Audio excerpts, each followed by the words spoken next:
somos la Iglesia MED, Misión Evangélica Reformada para Colombia y el Mundo. Tenemos una misión, una visión que encontramos acá. Y bueno, estamos hoy en el Día del Señor y que venimos, como decía el hermano, a alabarle, a estudiar su palabra y con la ayuda del Espíritu Santo a entenderla y aplicarla en nuestra vida. Desde que el hermano ya habló, voy a hacer una pequeña oración. Amado Dios, gracias Señor por permitirnos estar hoy en el Día del Señor, aquí reunidos, invocando tu nombre.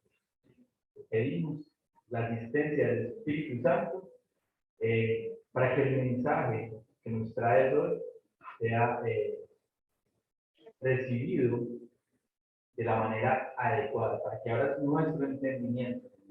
En primer lugar a mí, quien has dado hoy la tarea de compartirlo, pero también sobre todo, Señor, a mis hermanos, que podamos entender la palabra, que podamos aplicarla en nuestra vida. Te damos tus gracias, Señor. Ponemos en tus manos este precioso momento, en el nombre de Cristo Jesús. Amén. Amén. Hermanos, los invito a que nos pongamos de pie y vamos al libro de Mateo, capítulo 16.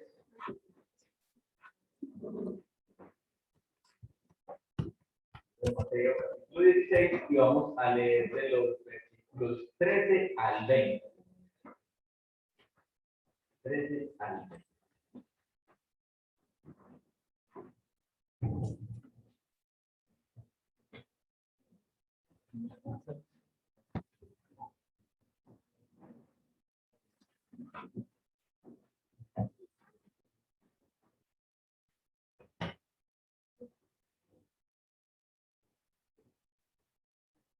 ¿Me confirman si ya estamos allí?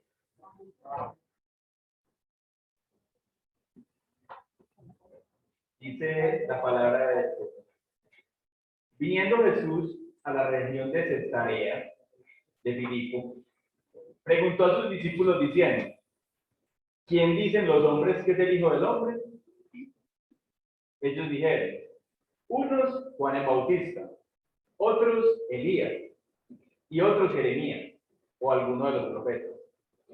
Él les dijo: ¿y vosotros quién decís que soy yo? Respondiendo Simón Pedro dijo: tú eres el Cristo, el Hijo del Dios viviente. Entonces le respondió Jesús: bienaventurado eres Simón, hijo de Jonás, porque no te lo reveló carne ni sangre, sino mi Padre que está en los cielos. Y yo también te digo que tú eres Pedro, y sobre esta roca edificaré mi iglesia, y las puertas del Hades no prevalecerán contra ella. Y a ti te daré las llaves del reino de los cielos, y todo lo que atares en la tierra será atado en los cielos, y todo lo que desatares en la tierra será desatado en los cielos. Entonces mandó a sus discípulos que a nadie dijesen que él era Jesús el Cristo. Amén. Hermano.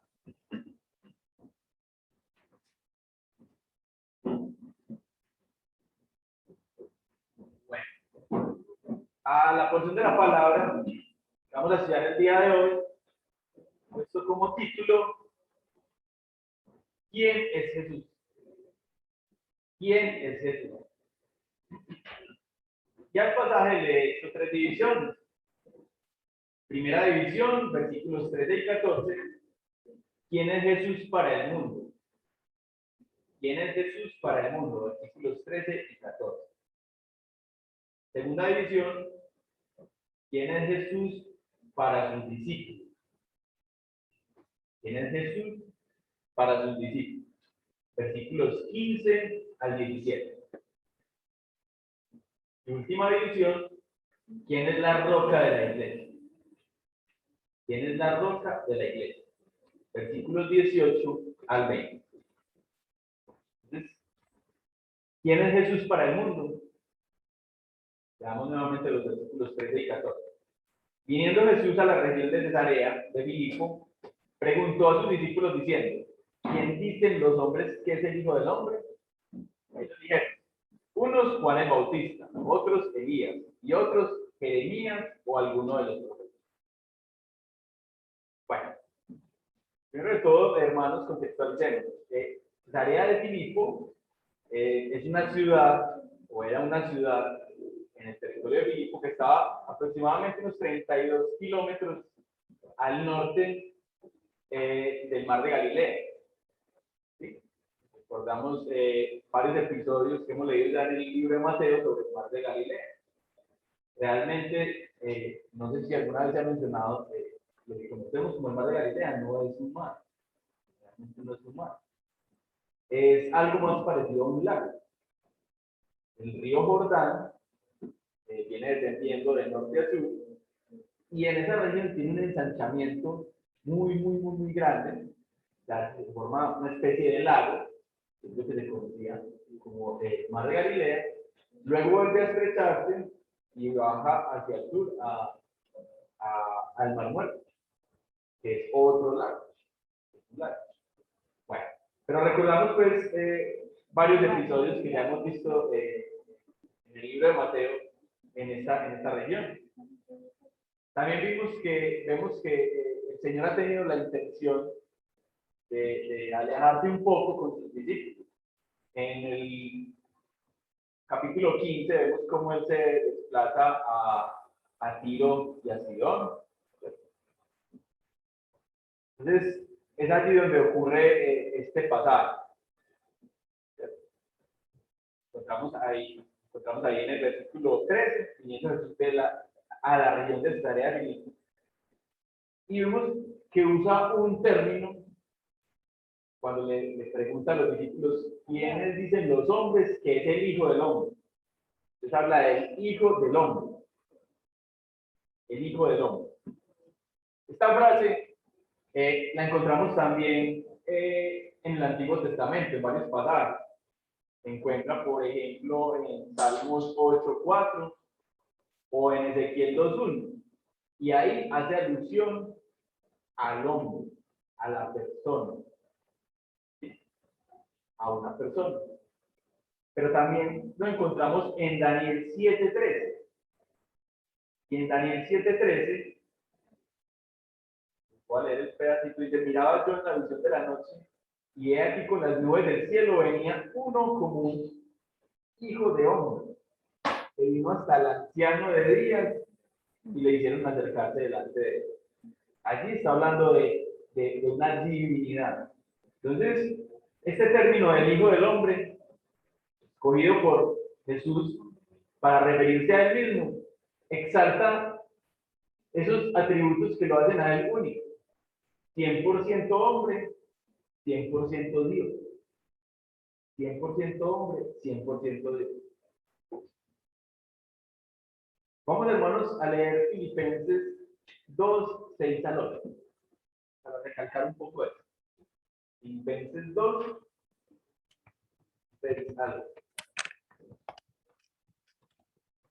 Vamos a recorrer bastantes pasajes. En algunos no nos dará tiempo de ir y leerlos, pero me gustaría que tomaran nota en algunas ocasiones para que luego puedan leer. Este sí lo vamos a leer todo ya. Dice Filipenses 2:6-8. El cual, siendo en forma de Dios, está refiriendo a Jesús, no estimó el ser igual a Dios como cosa que aferrarse, sino que se despojó a sí mismo tomando forma de siervo, hecho semejante a los hombres, y estando en la condición de hombre, se humilló a sí mismo, haciéndose obediente hasta la muerte y muerte de cruz. Creo que este pasaje nos muestra ese atributo de Cristo, el cual, siendo Dios, se humilló, se hizo hombre y pagó un precio que debíamos pagar nosotros. Él lo pagó por nosotros. Bueno. Entonces, acerca de esta pregunta que le hace Jesús a sus discípulos, que por cierto tendría Jesús la necesidad de hacer esta pregunta. ¿Será que Jesús,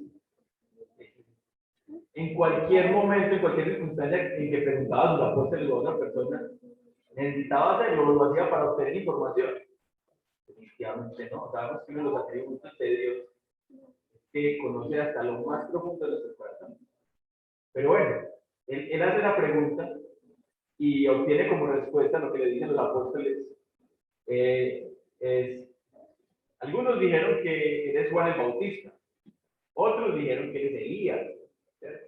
Jeremías, algún profeta. Bueno, porque habrán dicho algunos, o porque algunos pensarían que Cristo era Juan el Bautista. Pero recordemos en el capítulo 14 lo que pensaba Herodes Antipas. Ahí en el 14, 1, 2. Dice, en aquel tiempo Herodes el tetrarca oyó la fama de Jesús y dijo a sus criados, este es Juan el Bautista, ha resucitado de los muertos y por eso actúan en él estos poderes. Entonces, si Herodes lo mencionó, lo dijo en público, eso puede haber calado en el pensamiento de muchos. El mismo Herodes lo creía, otros pasaron a creerlo también. También decían otros, no, es Elías, o eres Elías. Entonces recordemos a Elías como ese gran profeta en el Antiguo Testamento.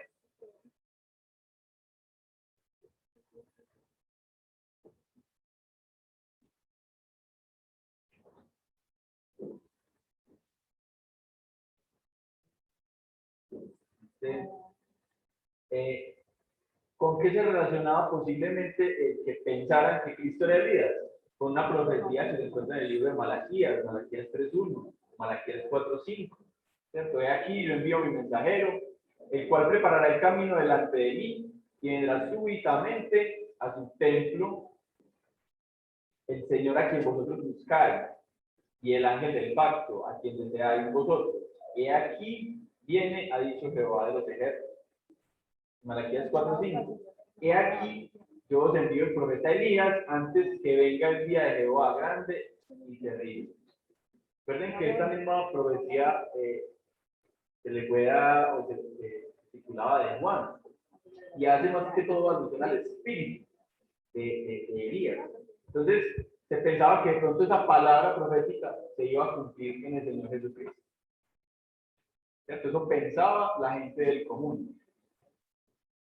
Otros pensaban que era Jeremías. Los rabinos de la época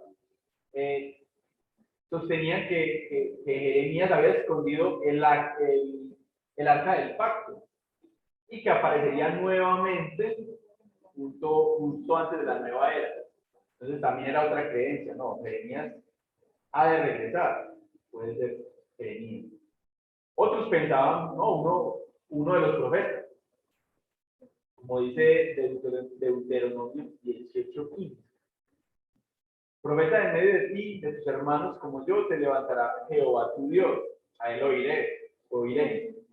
Conforme a todo lo que pediste a Jehová tu Dios en Horeb el día de la asamblea, diciendo, no vuelva yo a oír la voz de Jehová mi Dios, ni vea yo más este gran fuego para que no muera. Y Jehová me dijo, han hablado bien en lo que han dicho.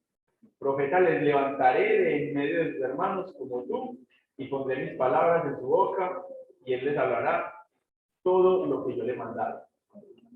Entonces,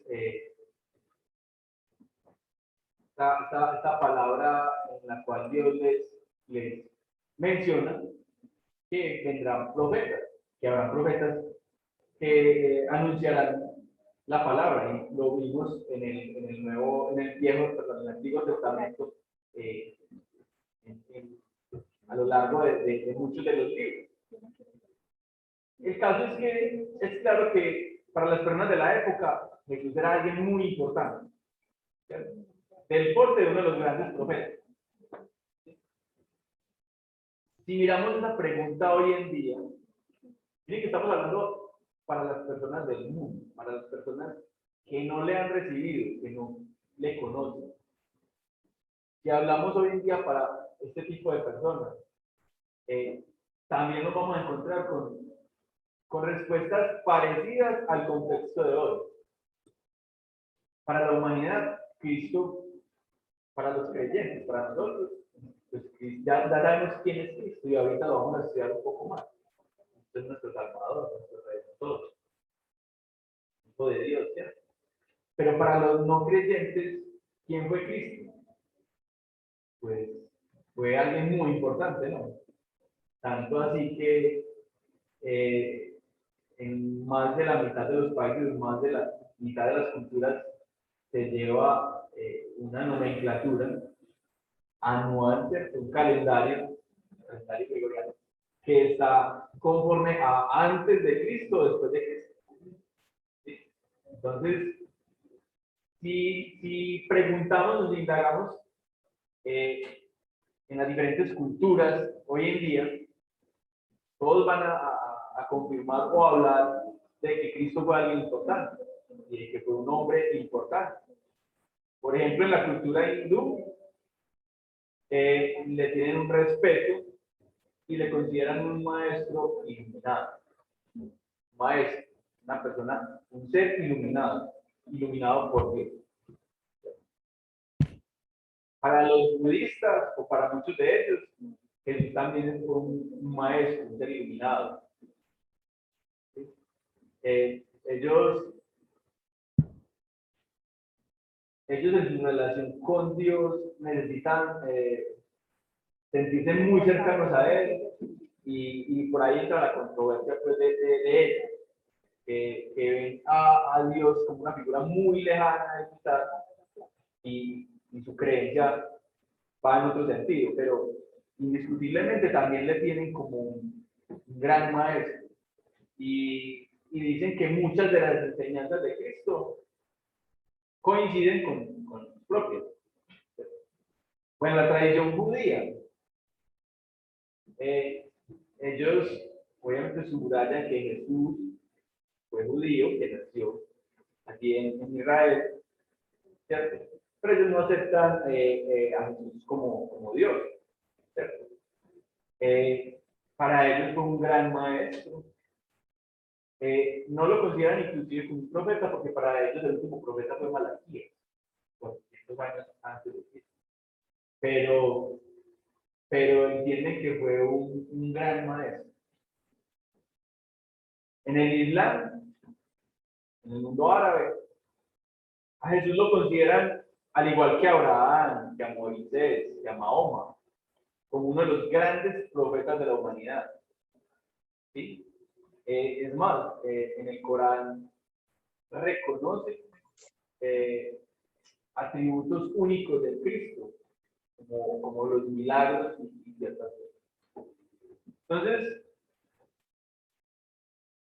para la humanidad, Cristo fue alguien muy importante, así como para en ese tiempo las personas del mundo, Cristo era alguien muy importante, alguien que estaba causando mucho revuelo. Después estaba hablando mucho de lo que hacía, de quién era, de lo que decía, ¿cierto? Además de las culturas y en nuestro medio, uno escucha, yo he escuchado decir que Cristo no, es un maestro, un ser iluminado, un maestro ascendido. Algunos dicen, no, fue hijo de Dios, no lo reconocen como Dios, pero dicen que fue hijo de Dios. ¿Sí? Sabemos que en nuestro medio hay personas, hay ateos. Ateos es aquel que no acepta que haya un ser superior, o que no cree que haya un ser superior del cual se desprenda todo. Hay personas agnósticas que simplemente dicen que no están en capacidad de demostrar la deidad o la existencia de Dios, así como tampoco están en capacidad de demostrar que no existe. Y bueno, y hay una gran cantidad de personas que nos llamamos creyentes.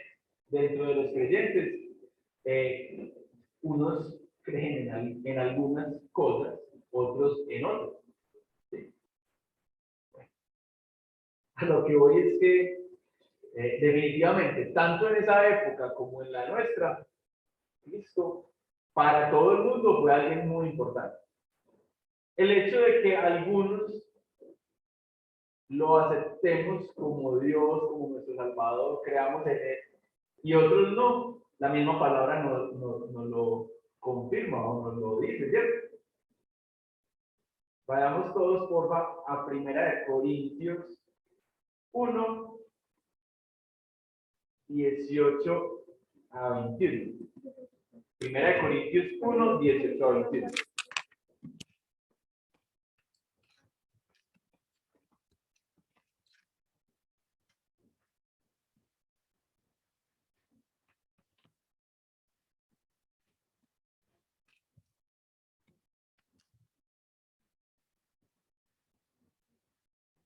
Corintios 1, 18.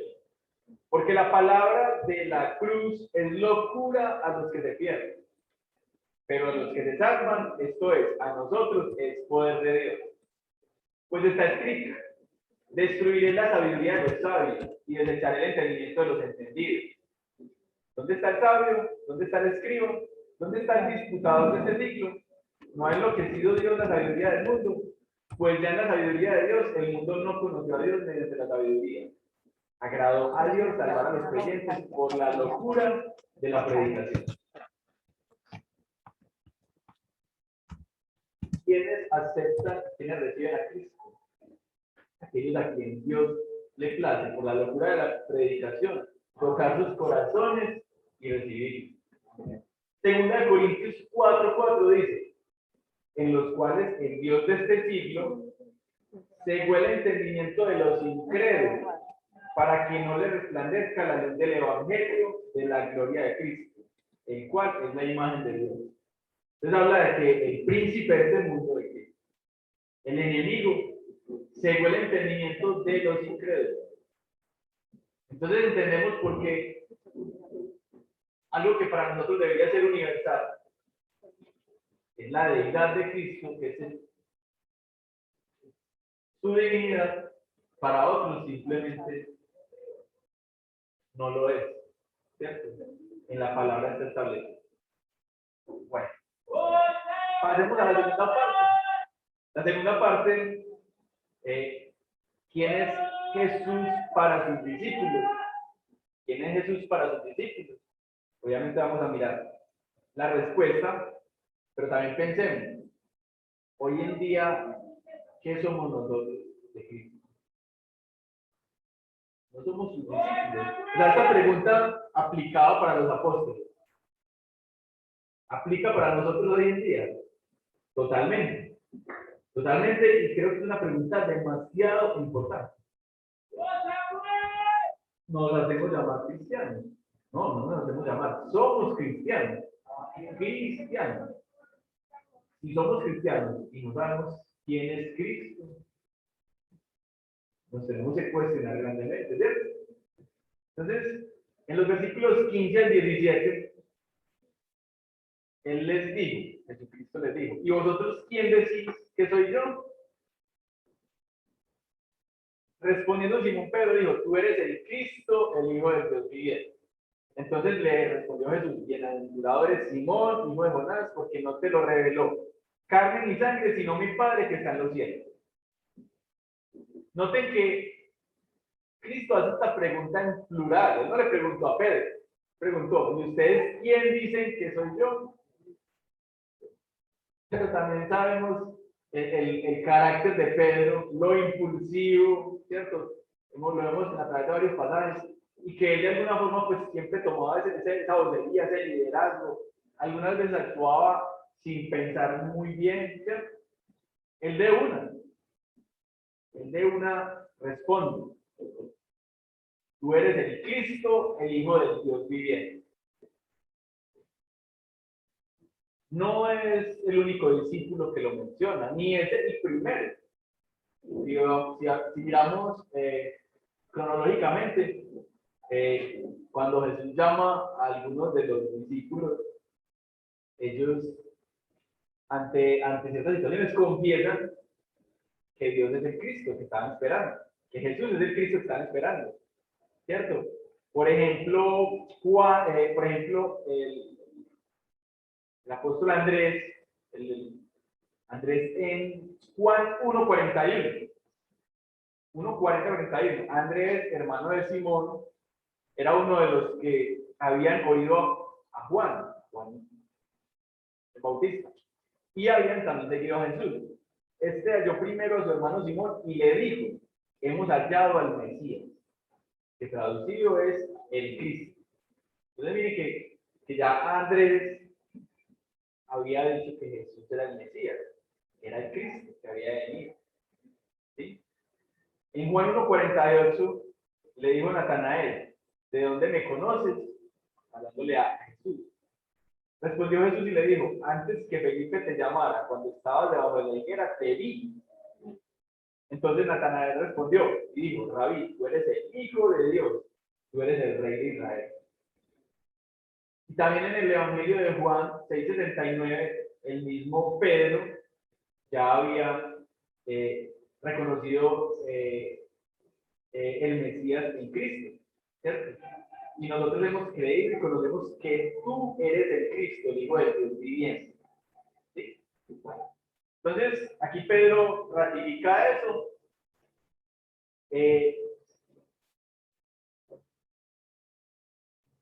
Contesta pues a esta pregunta. Si nos hacen esta misma pregunta nosotros hoy, ¿qué responderemos? Yo creo que esa respuesta depende de dónde pasemos nuestra eternidad. ¿Cierto? De la claridad que tengamos de lo que es Cristo en nuestras vidas.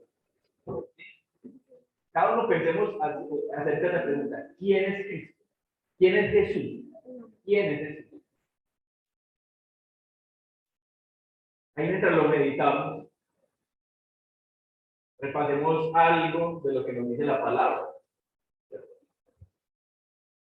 Voy a ir mencionando las citas, porque las quiero anotar, pero inmediatamente las voy a leer, porque son varias. Entonces, ¿qué dice la palabra sobre Cristo? Hebreos 12:2.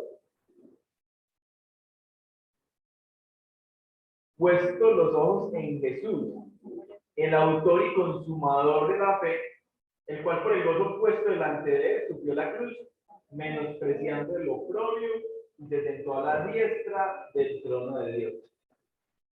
O sea que Jesús es el autor y objeto de nuestra fe. Y además ahí también dice que está sentado a la diestra de Dios Padre. Primera de Juan 4:15. ¿Qué dice Primera de Juan 4:15? Que todo aquel que confiese que Jesús es el Hijo de Dios, Dios permanece en él y él en Dios. O sea que Jesús es el Hijo de Dios. Jesús es el Hijo de Dios. ¿Qué dice Juan 10:28-30? Juan 10:28-30. Y yo les doy vida eterna y no perecerán jamás, ni nadie las arrebatará de mi mano. Mi Padre que me las dio es mayor que todos, y nadie las puede arrebatar de la mano de mi Padre. Yo y el Padre, uno somos. O sea que Jesús es Dios mismo, porque está. Jesús es con el Padre. ¿Qué dice Isaías 53:5? Más él, es un texto profético, donde Jesús dice, más él, herido fue por nuestra rebelión, molido por nuestros pecados. El castigo de nuestra paz fue sobre él, y por su llaga fuimos nosotros curados. O sea que Jesús es nuestro Redentor. ¿Cierto? Jesús es nuestro Redentor. ¿Qué dice Hechos 4:12?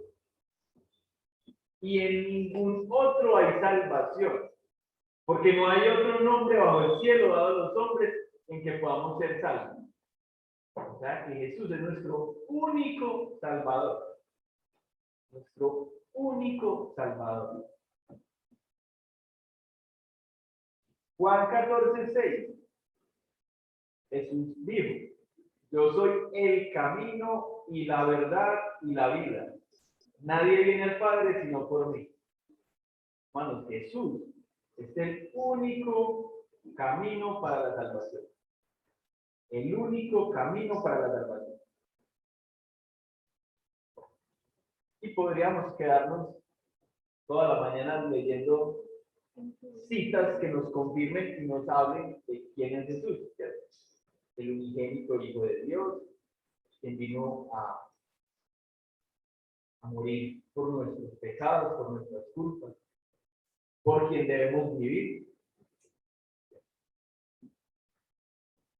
Pedro, con esa respuesta que dio, demostró que su confianza estaba puesta pues, totalmente en Jesús. La pregunta es, hoy, esta mañana, ¿está nuestra confianza puesta totalmente en Jesús? ¿Está nuestra confianza totalmente puesta en Jesús? Acabamos de ver quién es Jesucristo.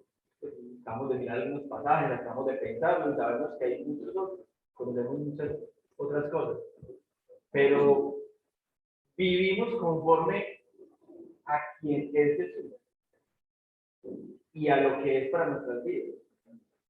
Porque, entre comillas, puede ser fácil decir quién es Cristo.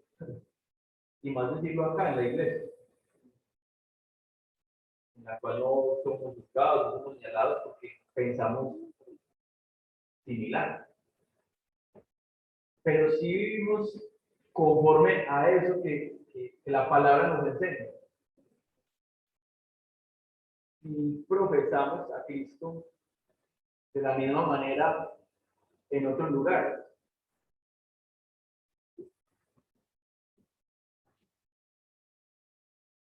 Nos llamamos cristianos, hermanos. Por eso debemos buscar tener un conocimiento pleno de Cristo. Por ello no descansamos en estudiar el Evangelio. Recordemos cuál es el objeto de nuestra fe. Miren este conjunto de citas que les voy a hablar y de que van a lo mismo. ¿A qué debemos hacer nosotros? ¿Qué requerimos para la salvación? ¿En quién tenemos que depositar nuestra confianza? ¿Cuál es el objeto de nuestra fe? Juan 6:28. Juan 6:28. Entonces le dije, ¿qué debemos hacer para poner en práctica las obras de Dios? Respondió Jesús y les dijo, esta es la obra de Dios, que creáis en el que Él ha enviado. O sea, que debemos creer en el enviado del Padre. Debemos creer en que Marcos 1:14. Después que Juan fue encadenado, Jesús vino a Galilea predicando el evangelio del reino de Dios, diciendo, el tiempo se ha cumplido y el reino de Dios se ha acercado. Arrepentidos y creed en el evangelio. Arrepentidos y creed. ¿En quién? En el evangelio. ¿En quién? En Cristo. ¿Qué estudiamos si no es el evangelio de Cristo? Hechos 16:30. Y sacándolos les dijo, señores, ¿qué debo hacer para ser salvo? Esta es la parte, el episodio del carcelero, donde están Pablo y Silas, que hay un temblor y quedan libres. Bueno, y él dice, ¿qué debo hacer? Él viendo esa situación, cree y dice, ¿qué debo hacer para ser salvo? Ellos le dijeron, cree en Jesucristo y serás salvo tú y tu casa. Primera de Juan 3:23. Y este es su mandamiento, que creamos en el nombre de su Hijo Jesucristo y nos amemos unos a otros como nos lo ha mandado. Juan 3:35. El Padre ama al Hijo y todas las cosas ha entregado en su mano. El que cree en el Hijo tiene vida eterna, pero el que rehúsa creer en el Hijo no verá la vida, sino que la ira de Dios está sobre él. Bueno, creo que todas estas citas nos confirman algo que como cristianos debemos saber. En ocasiones nos olvidamos, que desatendemos, pero es quién es. Acabamos de pasar por muchos pasajes y ver esos atributos de Jesús como el Hijo de Dios, como como Dios mismo, como nuestro Salvador, nuestro Redentor. Y también vemos unos pasajes que nos confirman qué debemos hacer como cristianos, cuál es nuestra tarea y cómo obtenemos ese regalo que nos ha dado Dios. Padre, simplemente creyendo en Jesucristo, creyendo en Él, creyendo en Él. No nos ganamos la salvación por medio de obras. Si dependiera de nosotros, lo que obtendríamos o lo que nos mereceríamos es muy distinto a la promesa que Dios nos ha entregado mediante nuestro Señor Jesucristo. Pero bueno, gloria a Dios, que a Él le plació entregarnos a su Hijo y que tuvo misericordia de nosotros y nos puso esta tarea, creer en Él, creer en Él. Y no nos cansaremos de escudriñar las escrituras, de estudiarlas, para mirar y maravillarnos en la persona de Jesucristo, conocerle cada vez más y hacer su voluntad. Para finalizar esta división, miramos algo que hay en el versículo 17. El versículo 17 le responde Jesús a Pedro: bienaventurado eres, Simón, hijo de Jonás, porque no te lo reveló carne ni sangre, sino mi Padre que está en los cielos.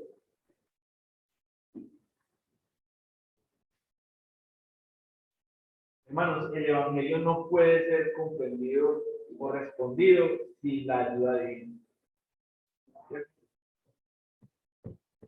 También varios pasajes nos lo confirman, ¿cierto?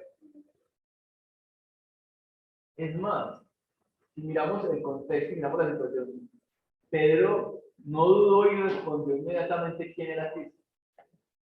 Pero Pedro a esas alturas no tenía aún claro el propósito de Cristo en la tierra.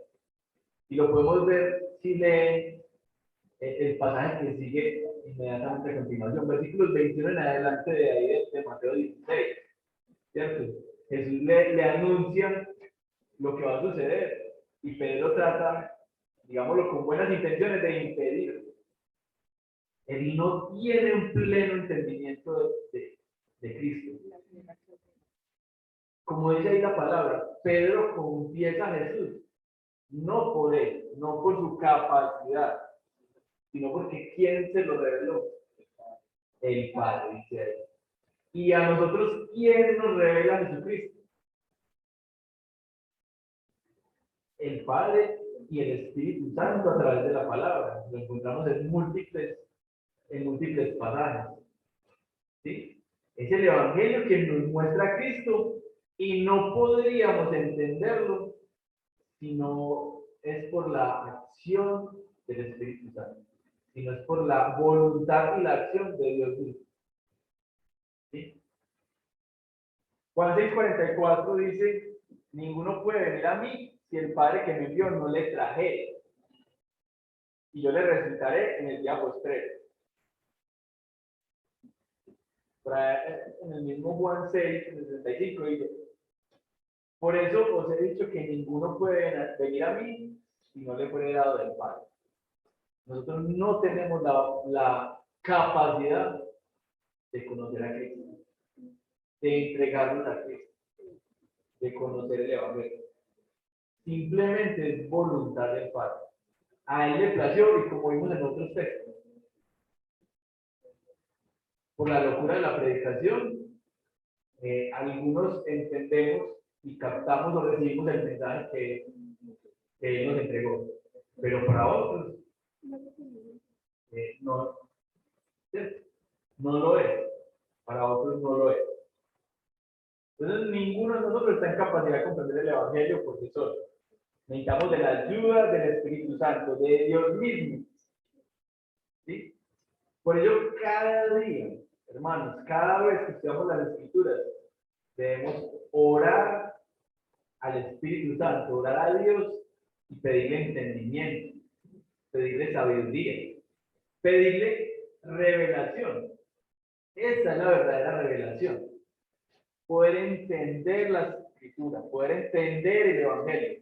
No es que le oremos a Dios para que nos diga, o como sucede en otras situaciones, no, Dios me reveló que va a suceder tal cosa, o Dios me dio un mensaje para ti. No, no. La revelación que recibimos de Dios es aquella que nos muestra en la Escritura. Es comprender lo que allí está escrito. Y debemos pedir al Espíritu Santo que nos muestre esa revelación, que nos ayude a entender, que nos ayude a comprender el Evangelio, comprender el mensaje. Hermanos, aquí pues muchos somos padres, todos somos hijos, tenemos familiares, amigos, y todos queremos que nuestros hijos reciban a Cristo. También todos queremos que nuestros familiares, nuestros amigos, sean salvos. Pero es potestad de Dios y solo de Él mostrar a Jesucristo como el Salvador. O sea, no, nosotros podemos orar y no nos cansaremos de hacerlo, pero no depende de nosotros. No depende de nuestros hijos llegar a los pies de Cristo. Depende de Dios obrando en ellos, que ellos le conozcan. Y esperamos y confiamos en Él. ¿Cierto? Solo con el Espíritu Santo, actuando en nosotros, actuando en cada individuo, podemos conocerle, y podemos acercarnos a Él y podemos hacer su voluntad. ¿Sí? Entonces, finalizando como esta parte, creo que hemos visto bastante acerca de quién es Cristo y que obviamente nuestra concepción de Cristo, que profesamos y creemos de la palabra, es la acertada, pues va a diferir de la que tiene el mundo. Y tiene que diferir de la que tiene el mundo. Y si aún tenemos vacíos, y si aún dudamos de quién es Cristo, tenemos que orar al Espíritu Santo, tenemos que clamar a Él y tenemos que ir a las Escrituras para que nos sea revelado y nos muestre quién es ese, el autor de nuestra fe. Bueno, entonces ya hemos visto dos de las divisiones que planteé al principio. ¿Quién es Cristo para el mundo?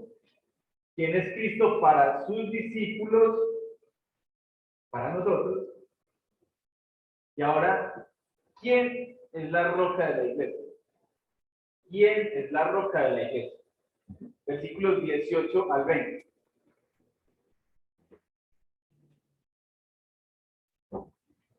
Y yo también te digo que tú eres Pedro.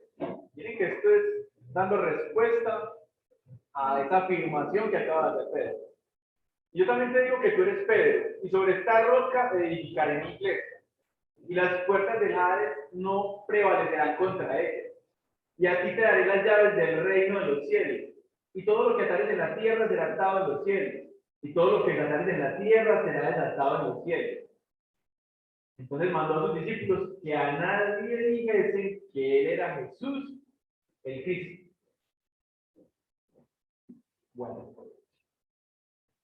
voy a leerles algo acá de un diccionario bíblico que consulto. Cuando Jesús habla de Pedro, la palabra griega Petros, Petros, y dice acá, un nombre masculino, se relaciona con una pequeña roca que se desprende de otra mayor. ¿Cierto? Y les decía yo ahorita, Pedro en ese momento aún demuestra ser una pequeña roca. ¿Cierto? Aún discute con los otros discípulos. Aún trata de interponerse de alguna manera a la voluntad del Padre, cuando habla con el Señor Jesucristo. Posterior a esto, recuerden que hay un pasaje en el cual los discípulos tienen una disputa o dicen que quién de ellos será el mayor.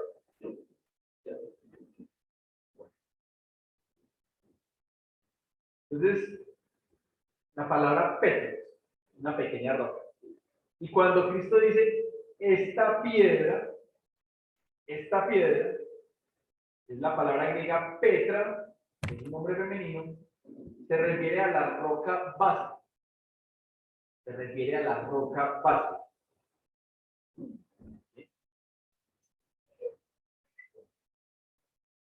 Acá también en este diccionario encontramos que iglesia viene del griego eclesia y que es un término usado para hablar de la congregación de Israel.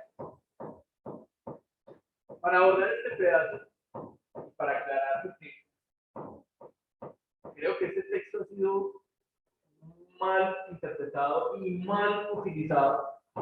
Y qué pena hablarlo en primera persona o mencionarlo, pero aquellos que provenimos de la Iglesia Católica, no todos tuvimos la fortuna de nacer en un hogar cristiano, y muchos sí venimos de la Iglesia Católica.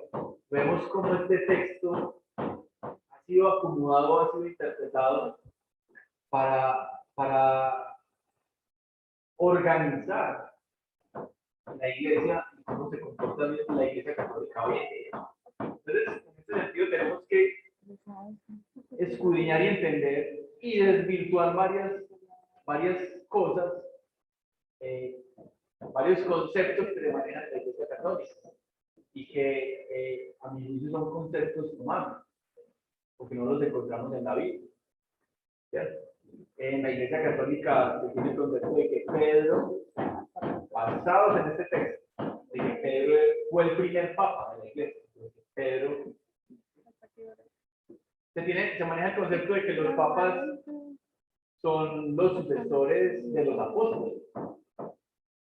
Y que se continúa esa sucesión hasta nuestros días.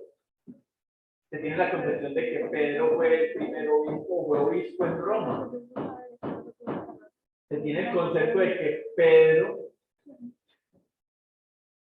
al ser esa roca en la que se tiene la iglesia, puede ser ese primer papa. Y definitivamente no es eso lo que enseña la palabra, no es eso lo que nos enseña ni el Nuevo Testamento, ni en general la Biblia. Estas preguntas algo retóricas. Dice, enseña el Nuevo Testamento que Pedro es la cabeza de la iglesia. Por ahora olvidémonos de este pasaje. En algún otro pasaje se nos da a entender de que Pedro es la cabeza de la iglesia. No. Sin embargo, en muchos pasajes sí vemos quién es la cabeza de la iglesia. ¿Quién es la cabeza de la iglesia? Cristo. ¿Cierto? Enseña que Cristo es la cabeza de la iglesia. ¿Qué dice Colosenses 1:18? Y Él es la cabeza del cuerpo, que es la iglesia. Él, que es el principio, el primogénito de entre los muertos, para que en todo tenga la preeminencia. Él, que es eterno, Él que es el primero, Él que es el primogénito. Él es la cabeza de la iglesia. No Pedro. ¿Cierto? Hermanos, enseña la palabra de Dios que Pedro es quien sustituye a Cristo en la tierra. Pedro lo sustituye. ¿Quién sustituye a Cristo en la tierra? El Espíritu Santo. ¿Sí? En Juan 14:26, dice, más el Consolador, el Espíritu Santo, a quien el Padre enviará en mi nombre, Él os enseñará todas las cosas y os recordará todo lo que yo os he dicho. ¿Sí? Entonces, Pedro no sustituyó a Cristo en la tierra.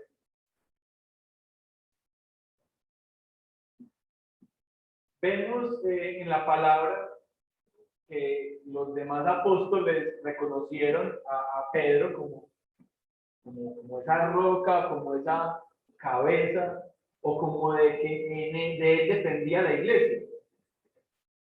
Digamos, si seguimos viendo en el Nuevo Testamento y no encontramos para nada de eso, ¿cierto? De hecho, ahorita les mencionaba que posterior a este pasaje hay una discusión acerca de quién es el mayor entre ellos. Recordamos para en Lucas 22, del 24 en adelante. Se suscitó también entre ellos un altercado sobre cuál de ellos debería ser considerado como el mayor. Y Jesús les dijo: los reyes de los gentiles se enseñorean de ellos, y los que tienen autoridad sobre ellos los llamados bienhechores. Pero no es así con vosotros. Antes, el mayor entre vosotros, hágase como el menor, y el que dirige como el que sirve. Porque ¿cuál es mayor? ¿El que se sienta a la mesa o el que sirve? No lo es el que se sienta. Sin embargo, entre vosotros, yo soy como el que sirve. Vale, continúa. Entonces, si se hubiese establecido que Pedro tenía esa preponderancia, ese valor sobre los demás discípulos, no se habría en este pasaje vislumbrado ya eso, o Cristo no les habría confirmado eso. Si Cristo hubiese dicho que Pedro es la roca de la iglesia, en este pasaje no sería lo adecuado que él que confirmase esto, que les mostrase que Pedro estaba por encima de ellos. Y vemos que no, ¿cierto? Para nada. Y antes dice que todos deben hacerse como siervos, como servidores, como lo es nuestro Señor, o lo fue nuestro Señor aquí en la tierra. ¿Enseña algún texto posterior acerca de Pedro como cabeza? No lo vemos en el libro de Hechos, no lo vemos en las cartas apostólicas, en las cartas de Pablo. ¿Sí? De hecho, en las dos epístolas que encontramos de Pedro, Pedro a sí mismo se refiere como un pastor más, como un apóstol más, ¿cierto? Como uno más. ¿Sí? En el libro de los Hechos se ve cómo trabaja a la par con los demás discípulos. En Hechos 15 se habla del concilio de Jerusalén. Y ese concilio es dirigido, ni siquiera es dirigido por Pedro, es dirigido por Jacobo. Y no se menciona por ninguna parte el concepto de papa. Para nada. Vemos también, pues, en el Nuevo Testamento, como después del libro de Hechos, que muestra la importancia de Pedro, porque no podemos desconocer la importancia de Pedro. Y no podemos dejar de reconocer que Pedro fue cercano al Señor y tuvo 3 discípulos que estuvieron más cerca de él en diferentes circunstancias, ¿cierto? Que fueron Juan, Pedro y Jacobo. Y no podemos desconocer que por la predicación de Pedro se convierten muchos de los primeros creyentes. Y de que Pedro tiene un rol importante, pero no es más que los otros apóstoles. Es más, vemos que luego de Hechos, que se deja ya de hablar más como de esa tarea de Pedro, ya toma mucha importancia la tarea o la labor de Pablo. Y posteriormente, para en Gálatas 2, vemos inclusive a Pablo reprendiendo a Pedro. Entonces, usted imagina, ¿será posible esto? Si ya Cristo le había dado esa autoridad, esa potestad, sería como factible que otro, entre comillas menor, le reprendiese, le corrigiese. No, ya Pedro, por el poder del Señor, tendría que ser tan grande y tan entendido que, ¿cierto? No, definitivamente Pedro fue grande, ¿cierto? Pero fue uno más de los apóstoles. Y no es él la roca de la salvación, no es él la roca de la salvación. Entonces, hermanos, definitivamente el concepto de papa no es bíblico, no lo encontramos. ¿Sí? Y el énfasis que da este pasaje de la Biblia, sobre todo estos últimos versículos, no es un énfasis a quién es Pedro o a la persona de Pedro. El énfasis es a quién. ¿A quién es la persona de Jesús? Ahí está el énfasis. Ahí está el énfasis. Bueno, no, pero entonces, ¿por qué Jesús le dice que le da las llaves? ¿Será que Jesús le dio las llaves a Pedro del cielo? Y por eso es que en nuestro lenguaje jocoso, ¿cierto?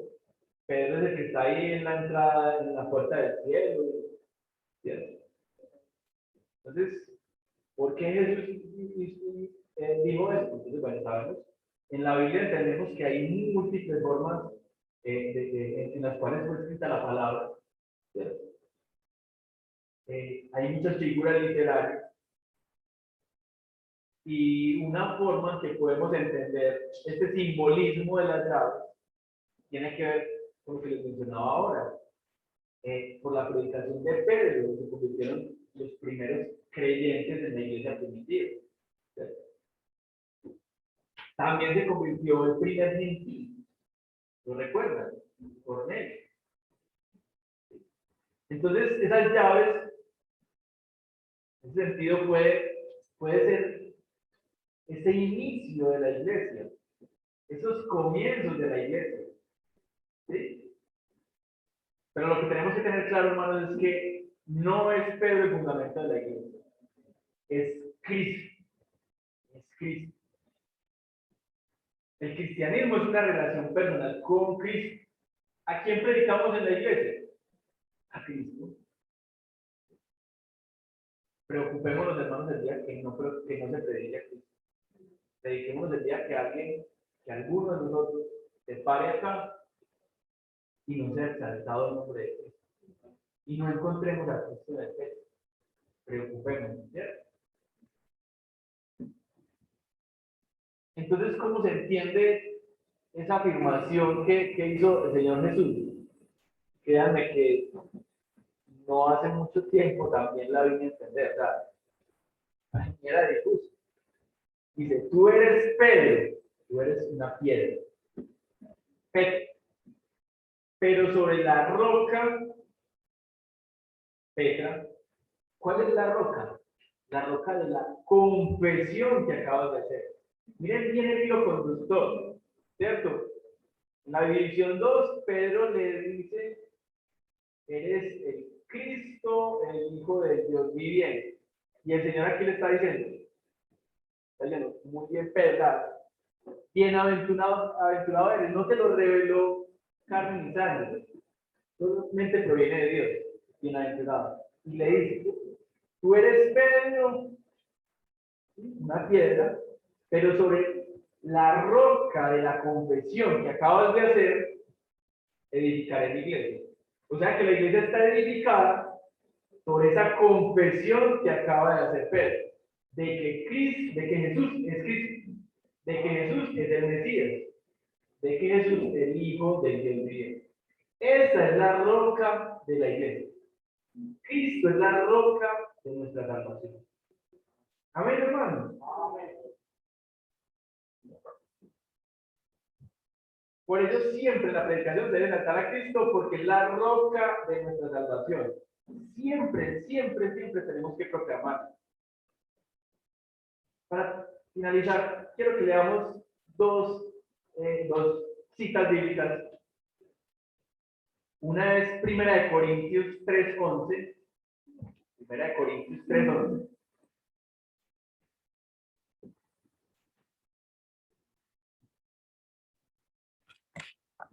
Dice, porque nadie puede poner otro fundamento que el que está puesto, el cual es Jesucristo. Jesucristo es el fundamento de la iglesia. Fue puesto una vez y para siempre. ¿Cierto? No hay más rocas, no hay más fundamento. Es el fundamento.